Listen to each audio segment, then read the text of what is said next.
Halo, nama saya Evangeline Tosani dari kelas 11 IPSA.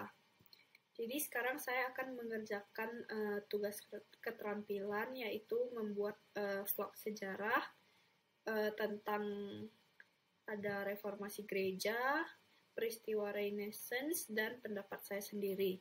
Tugas ini diberikan oleh Miss Rani dan akan saya kerjakan sekarang.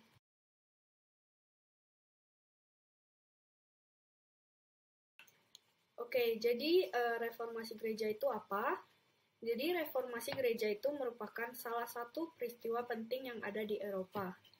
Gerakan reformasi gereja merupakan gerakan pembaruan dan semangat baru terhadap gereja Katolik yang diprakarsai oleh Martin Luther dan umat Katolik Eropa yang menentang hal-hal yang menurut anggapan mereka adalah malpraktik gerejawi, khususnya hal yang menyangkut ajaran dan penjualan indulgensia serta bentuk penyimpangan lainnya. Oke, jadi ada beberapa contoh reformasi gereja di antaranya yaitu dilakukannya penyogokan oleh pemuka agama kepada para petinggi gereja agar mereka memperoleh kedudukan sosial keagamaan. Paus sebagai Bapak Suci berperilaku amoral yang menyangkut hubungannya dengan wanita. Penjualan surat-surat pengampunan dosa atau yang disebut dengan indulgensis, dan masih banyak lagi. Jadi adanya reformasi gereja untuk meluruskan hal-hal yang menyimpang yang barusan disebutkan tadi. Oke, jadi yang kedua kita akan membahas tentang Renaissance.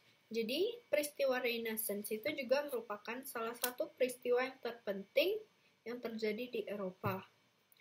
Renaissance berasal dari kata renaître yang artinya lahir kembali. Jadi lahir kembali yang dimaksud itu merupakan lahirnya kembali kebudayaan Yunani kuno dan Romawi kuno yang biasa disebut kebudayaan klasik.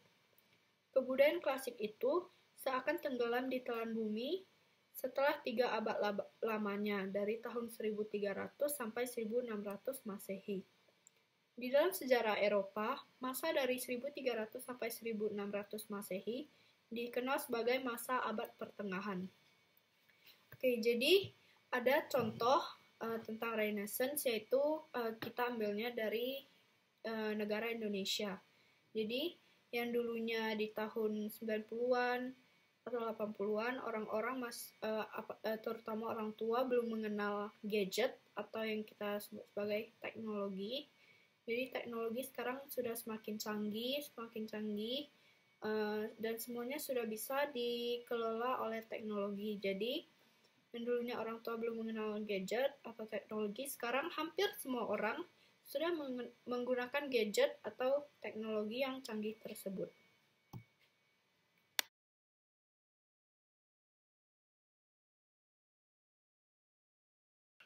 Oke, jadi kita di soal nomor 3 ya. Jadi dari peristiwa tersebut tentu ada dampaknya. Dampaknya itu revolusi industri. Revolusi industri adalah perubahan secara besar-besaran dalam memproduksi barang yang sebelumnya dikerjakan oleh manusia, kemudian diganti dengan mesin-mesin modern. Revolusi industri yang mula-mula timbul di Inggris, kemudian menyebar ke negara-negara Eropa lainnya, dan akhirnya menyebar ke seluruh dunia. Jadi, dari gerakan ini tentu kita tahu, saat kita memulai sesuatu, tentu akan ada dampak yang akan terjadi di masa depan. Dampak itu baik untuk kita ataupun untuk orang lain, maupun itu positif maupun itu negatif. Contohnya, saya belajar dengan giat hari ini untuk mendapatkan nilai 100 di keesokan hari untuk menentukan kelulusan saya. Keesokan harinya saya mendapatkan nilai 100 yang artinya saya lulus. Tentu saya senang dong, dan orang tua saya juga tentunya senang. Namun dengan beberapa orang mungkin mereka merasa tidak senang karena saya lulus kan.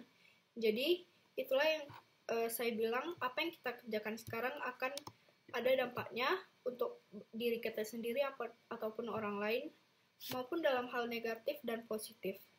Jadi ingat selalu, apabila kita melakukan suatu gerakan atau kita akan memulai sesuatu, itu akan memberikan dampak kepada orang lain ataupun diri sendiri, dan mungkin tidak semua orang akan bisa menerimanya.